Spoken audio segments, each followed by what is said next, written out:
히랍 신화에 탄타루스 왕 얘기가 있습니다. 기독교와는 전혀 상관없는 그런 신화입니다만은 몇 가지 교훈을 주고 있어서 잠시 생각하고자 합니다. 히랍의 탄타루스 왕은 먹으면 늙지도 않고 죽지도 않는다는 제우스의 음식을 훔쳐 먹었는데 그 벌로 목이 말라 물을 마시려고 허리를 굽히면 물은 금세 땅 밑으로 빨려 들어가 버리고, 배고파서 과실을 따 먹으려고 손을 뻗치면 나뭇가지는 바람에 날려 높이 올라가 버리고 맙니다. 눈앞에 뻔히 보이는데도 마실 수도 먹을 수도 없어 끝없는 굶주림과 갈증에 시달리던 탄타루스 왕의 신화에서 영어 단어 하나가 만들어졌는데 바로 텐더라이징. 이 단어의 뜻은 보이기만 하여 감질나는 애간장을 태우는 이런 의미를 담고 있습니다. 우리가 사는 세상살이 역시 마찬가지인 것 같습니다. 눈앞에 뻔히 보여서 손만 뻗으면 잡힐 듯 잡히지 않는 세상의 모든 것들, 간절히 원하고 갈망하는 것들은 너무나 많지만 손에 잡히지는 않고, 그래서 늘 배고프고 목마르며 안달나고 감질나서 애간장만 타는 세상, 이 세상이 바로 우리가 사는 세상이라는 거죠. 그런데 이렇게 텐더라이징의 세상을 사는 우리에게 우리 주님은 우리가 진정 배고파해야 하고 목말라해야 하는 것은 따로 있다고 말씀하십니다. 의에 줄이고 목마르라는 것입니다. 우리 주님이 이 말씀을 선포하시던 시대는 정치적으로나 사회적으로 정말 암울한 시대였습니다. 정치적으로는 대제국인 로마의 속국이었으며 당시 종교 지도자들이나 사회 기득권층을 제외한 소시민들은 짐승과 다를 바 없는 비참한 생활을 했습니다. 역사가들의 기록에 의하면 주 70년경 예루살렘이 멸망할 때에 저들은 너무 배가 고파 자기 자식을 잡아먹을 정도였다고 하니 그들의 상황이 어땠는지 어느 정도는 짐작할 수가 있을 겁니다. 그때 밤낮 없이 예수님을 따라다녔던 사람들의 소망은 두말할 것도 없이 예수님이 새로운 세상을 열어줄 뿐만 아니라 그들의 배고픔과 갈급함까지도 해결해 줄 것이라는 기대였습니다. 그것을 모를 이유 없으신 주님이신데 그들의 갈망을 모른 채 하시며 전혀 생뚱맞은 선포를 하고 계시는 겁니다. 의에 줄이고 목마르라. 주님은 이 시간 이 자리에 예배드리고 있는 우리 모두에게도 그때 그들에게처럼 똑같이 요구하고 계십니다. 이 시간 말씀 앞에서 우리는 우리 자신에게 이런 물음을 던져 보아야 합니다. 나는 지금 무엇에 줄이고 목말라 있는가? 그 대답에 따라 우리는 하나님 나라 안에 있는지 아니면 그 나라 밖에 있는지 드러나게 될 것입니다.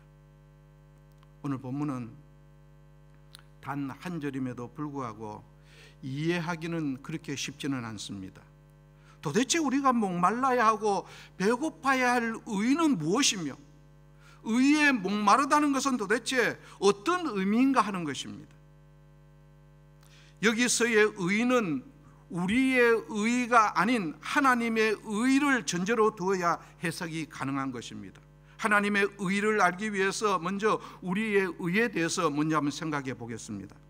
사람은 누구나 인식하든 안 하든 간에 자신만의 옳다 그르다의 기준을 만들어 놓고 그 기준에 따라서 생각하고 행동하고 선택합니다. 그 예는 당시 바리새인들에게서 쉽게 찾아볼 수가 있습니다. 본래 하나님과 이스라엘의 관계는 언약의 관계였습니다.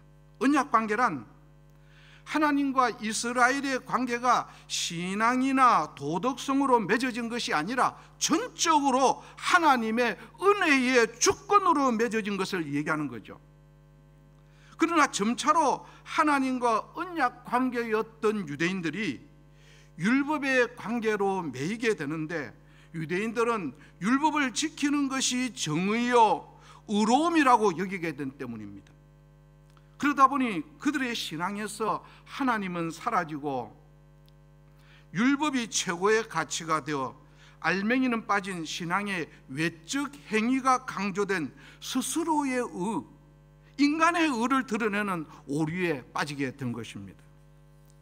결국 하나님께 예배드리는 장소인 예루살렘 성전은 율법을 수호하는 최고의 기관으로 의로움, 의의 상징으로 변질되어 버리고 주 70년 이 의로움의 상징물인 예루살렘 성전은 로마의 침공에 의해서 폐허가 되어버린 것입니다. 율법을 수호하는 최고의 기관이었던 예루살렘 성전, 인간 스스로의 의로움을 상징했던 그것은 돌 위에 돌 하나도 남지 않을 것이라 주님의 예언대로 폐허가 되었으며, 이스라엘이 그토록 자랑했던 스스로의 의로움 역시 역사 속으로 사라져 버렸던 것입니다. 처음부터 인간의 의는 없었습니다. 최초의 인간인 아담 부부가 에덴을 떠날 때부터 우리에게 의라는 것은 없었기 때문입니다. 이 사실에 대해서 이사야 선지자는 이사야서 64장 6절에 이렇게 기록하고 있습니다. 무릇 우리는 다 부정한 자 같아서 우리의 의는 다 더러운 옷 같으며 우리는 다 잎사귀같이 시들므로 우리의 죄악이 바람같이 우리를 몰아가나이다. 부정한 우리가 아무리 우리의 의를 드러낸다고 해도 다 더러운 옷 같을 뿐이며 언젠가는 시들어 없어지는 잎사귀와 같을 뿐이라는 겁니다. 바울 역시 이 사실을 뼈저리게 겪은 사람 중 한 사람이었습니다. 바울은 예수 믿기 전 사울일 때 그는 율법을 완전하게 지킴으로 자기 의를 완벽하게 만들려던 사람이었습니다. 그러나 그의 영적인 눈이 열리고 예수 그리스도의 은혜를 깨닫는 순간 그는 하나님께로부터 오는 진정하고 새로운 의에 대해서 알기 시작을 했는데, 자신이 그렇게 이루려고 했던 그 의는 율법을 지키는 데서 나오는 것이 아니라 하나님에게서 나온다는 것을 분명하게 알게 되었던 것입니다. 그래서 바울은 이렇게 고백합니다. 빌립보서 3장 9절 우리 같이 읽습니다. 시작.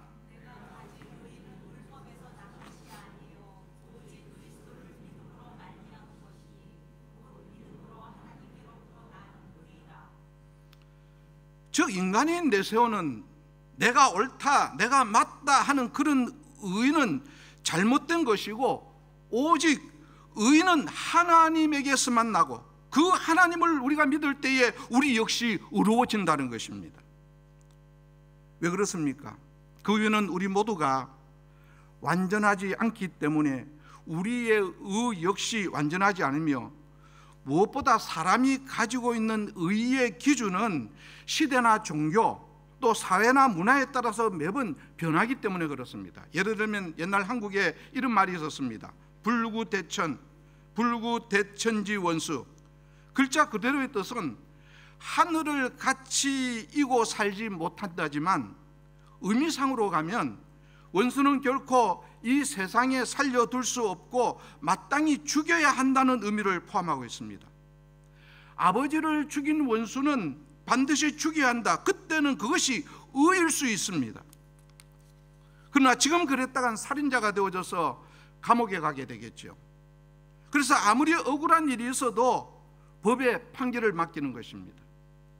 이렇게 시대에 따라 바뀌어가는 세상에서 사람의 의는 절대적일 수 없기 때문에 매번 바뀌게 되는데, 이 부분을 성경은 모든 사람이 죄인이기 때문에 하나님의 의의 기준에 이르지 못한다고 분명히 못 받고 있는 것입니다. 그러면 하나님의 의는 무엇입니까? 하나님의 의를 가장 잘 보여주는 얘기는 누가복음 15장에 기록된 탕자의 비유입니다. 작은 아들은 아버지에게서 미리 유산을 달라고 떼를 씁니다. 예수님 당시의 유산은 오직 부모님이 돌아가시고 난 이후에 받을 수 있는데도 불구하고 말입니다. 그렇게 졸라서 유산을 받은 아들은 다른 세상에 가서 가진 돈을 다 허비하고서야 굶어 죽기 일보 직전에 아버지 집으로 돌아갑니다. 이제는 아들이 아니라 종으로 받아 주십사 하고 말입니다. 그러나 아버지는 돌아온 아들에게 맨발로 달려가서 끌어안고 입 맞추고 내 아들이 살아 돌아왔다고 큰 잔치를 엽니다. 아들이 아버지의 유산을 빼앗겨 가지고 집을 나갈 때에 아버지를 아버지로 인정하지 않았고, 다시 집에 돌아올 때는 더 이상 아버지의 아들이 아닌 아들의 자격을 상실했다고 생각했지만, 아버지는 여전히 아들의 아버지로 존재했으며 끝까지 탕자를 아들로 인정해 주었던 것입니다. 이 신실하신 아버지의 자비하심이 바로 하나님의 의인 것입니다. 죄인들을 구원하기 위해서 전적인 하나님의 선물로 베풀어지는 자비로움, 그것이 하나님의 의로움입니다. 때로는 우리 역시 탕자와 같은 실수를 하나님께 범합니다. 하나님을 사랑한다고 하면서 피조물인 인간이 창조주인 하나님 앞에 감히 자기 의를 드러내고 자랑하고, 종의 신분인 인간이 주인 되신 하나님을 거역하거나 무시하면서 마치 하나님이 없는 것처럼 살아가기도 하는 것입니다. 그러나 우리가 하나님을 하나님으로 인정하지 않을지라도 하나님께서는 여전히 우리의 하나님으로 계시고, 우리가 세상 속에 빠져서 허우적거릴 때에도 우리 주님은 십자가 위에서 죽으심으로 우리의 구원자가 되어주셨습니다. 이제 우리 얘기를 한번 해보십시다. 지금 여러분은 어떠십니까? 매일매일을 자신의 생각, 자신의 판단에 따른 자기 의가 아닌 하나님의 의를 위해서 애쓰고 계십니까? 사는 것이 아무리 힘들어도 또 어려워도 하나님의 말씀을 지키기 위해서 안절부절하십니까?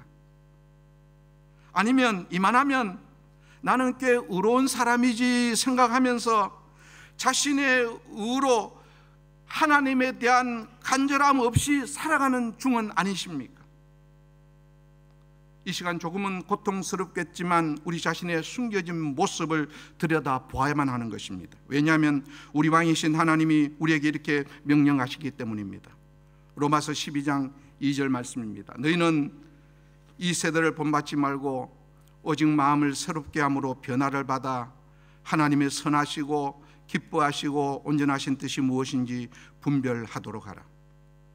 이때까지 어떻게 살아왔든지 간에 이제부터는 나의 의를 버리고 하나님의 의를 위해서 애쓰라는 권면의 말씀입니다. 이것을 몰랐던 이스라엘 백성들은 배고픔과 목마름을 하나님과 바꾸려 한 적이 있었습니다. 그들이 광야를 여행할 때에 잠시 먹지 못하고 마시지 못하다 우리를 애굽에서 빼내어 여기까지 와서 우리를 목마름과 배고픔으로 죽게 하느냐, 차라리 돌아가는 것이 낫겠다고 소리를 질렀습니다. 그 순간 이스라엘에게 있어서 물과 식량은 수많은 기적으로 인도해 오신 하나님보다 더 크고 절실했던 겁니다. 인간은 이렇게 다들 약한 존재들입니다. 그러나 성도라면 그동안 우리를 만족시켜왔던 일시적인 것들, 그리고 하나님의 의가 아닌 내가 옳다고 생각했던 기준에 따라 생각하고 행동하고 선택했던 나의 의를 이제는 버려야만 하는 것입니다. 그것들은 오래가지도 못하고 우리의 배고픔과 목마름을 근본적으로 해결해 주지도 못하기 때문입니다. 이 순간부터라도 우리의 심령은 매일매일 순간을 하나님의 의에 목말라 하고 하나님의 의로 나를 채워주십시오 간절히 기도해야만 합니다. 다시 본문으로 돌아가서 예수님이 사용하신 본문에 나타난 단어들을 한번 살펴보기를 원합니다. 의에 줄이고 목마름에서 의라는 단어를 헬라어 디카요시네로 사용을 했는데, 이 디카요시네가 사용된 이유는 의라는 단어가 일반적으로 가지고 있는 의미인 윤리적으로나 인격적으로 의롭다는 것이 아닌 하나님과의 바른 관계를 의미하기 위해서입니다. 예수님께서 말씀하신 의에 줄인다는 의미는 비록 자신이 의롭지 못하지만 의로워지고 싶은 간절한 마음이 있는 것을 의미하는 것으로, 비록 자신이 의롭지 못하지만 의로워지고 싶은 간절한 마음이 있는 자가 복되다는 그런 말씀인 것입니다. 만약에 예수님께서 의로운 자가 복되다 그렇게 말씀하셨으면 의롭지 못한 우리 모두는 절망적일 수밖에 없습니다. 그러나 감사하게도 비록 의롭지 못하지만 의로워졌으면 하는 안타까운 마음을 가진 사람들이 복되다 그렇게 말씀하셨기 때문에 우리에게 이 말씀은 큰 위로와 격려가 되는 것입니다. 다음은 주리고라는 단어인데, 이 주리고라는 단어는 헬라 페이나우라는 단어를 썼는데, 약간 배가 고파서 좀 먹을 게 없나 하고 냉장고의 문을 열어서 먹을 것을 찾을 때 느끼는 그 정도의 가벼운 배고픔이 아닌, 먹을 것을 찾아서 사생결단하고 두만강을 헤엄쳐 건너는 북한 사람들의 배고픔을 말합니다. 이어서 기록된 목마름이라는 의미의 딥사오 역시도 목이 마른데 물 한 잔 마실까 정도의 목마름이 아니라 출애굽한 이스라엘 백성들이 광야에서 사흘 길을 헤매며 찾아다녔던 그 목마름, 사흘 동안 물 한 방울 마시지 못했을 때에 이성을 잃어버리고 모세 앞에서 난동을 부린 그 갈증을 나타내는 단어가 바로 지금 예수님이 사용하고 계시는 딥손테스, 즉 딥사오라는 이 단어인 것입니다. 그렇게 딥사오의 목마름과 페이나오의 배고픔으로 간절하게 하나님의 의를 찾아 헤매는 자에게 주시는 하나님의 복은 영원히 목마르지 않고 배고프지 않는 완전한 만족의 복이며, 이런 만족한 복은 오직 예수 안에서 가능하다는 것이 복음서 기자들의 선포인 것입니다. 그 이유는 성경의 여러 인물들 속에서 찾을 수 있습니다. 하나님의 종 모세는 광야에서 양을 치다가 타오르는 떨기나무에서 하나님을 만났고, 밤새 돌풍으로 홍해를 가르시는 하나님을 이스라엘 백성들과 함께 그렇게 보고 건넜으며, 시내산에서 불타는 손가락으로 두 돌판에 십계명을 새기시는 하나님의 그 모습을 똑똑히 보았습니다. 그러나 모세는 성막 완성 이후에 하나님 이제 만족합니다, 저는 하나님을 많이 보았으니까 정말 만족합니다라고 말하지 아니하고, 출애굽기 33장 18절 말씀에 보면 주의 영광을 보기를 원합니다, 원컨대 주의 영광을 내게 보여주십시오, 그렇게 간절하게 하나님을 갈망하고 있는 것입니다. 다윗은 어땠습니까? 다윗처럼 하나님과 친밀한 관계의 사람은 드물었을 겁니다. 하나님은 항상 다윗을 위험으로부터 보호하셨고 다윗 역시 항상 하나님 곁을 떠나지 않았습니다. 그럼에도 불구하고 다윗은 시편 42편 1절로 2절에서 하나님이여 사슴이 시냇물을 찾기에 갈급함같이 내 영혼이 주를 찾기에 갈급하나이다, 내 영혼이 하나님 곧 살아계시는 하나님을 갈망하나니, 그렇게 고백하고 있습니다. 무슨 말씀입니까? 그렇게 항상 하나님과 친밀하게 지내면서도 하나님에 대한 다윗의 주림과 목마름은 결코 줄어들지 않았다는 것을 말씀하고 있는 것입니다. 바울 역시 늘 하나님을 갈망한 사람 중 한 사람입니다.